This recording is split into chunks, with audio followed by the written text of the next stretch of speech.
ကျွန်တော်နိုင်ငံမှာအနုပညာသည်လက်ရွတ်တဆူပါဗျာအနုပညာပြောမယ်ဆိုရင်လူမျိုးမှာပြောတော့တတ်ပါတယ်ကိုမရှင်အစီထောင်းလာချမ်းမြေနေကြပါစေလားဗျာစင်ထောင်တော့ချမ်းမြေလို့တို့အိတ်ကုန်ကြီးညီလေးချမ်းမြေလို့အိတ်ပဲလားတော့မခံရင်ချက်ချင်းထားကိုတိတရားနဲ့ကိုထဘယ်အိတ်ကြပါဘူးထားပြီလားတော့ပါလေတို့အိတ်ထားတာလည်းသိတယ်ကိုမရှင်အနုပညာဖြင့်တစ်ဆက်ကကြိုးစားကြပါစို့လားဗျာကြိုးစားကြပါစို့ဗျာကျွန်တော်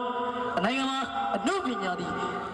လက်ရွတ်တဆူမှာအနုပညာပြောမှဆိုရင်လူမျိုးမှာပြောတော့တပါးနဲ့အယူချိုးစားမှန်းသားနဲ့အဖို့ထားတဲ့အမွေကိုဆက်လက်ပြီးတော့လက်စစ်ကမ်းထင်းနေရမှာကျွန်တော်တို့နိုင်ငံကျွန်တော်တို့ရဲ့ရုပ်ဆက်တဲ့လူငယ်တွေရဲ့အဓိကကျတဲ့တာဝန်တရပါဗျာမှန်လို့ဗျာတာဝန်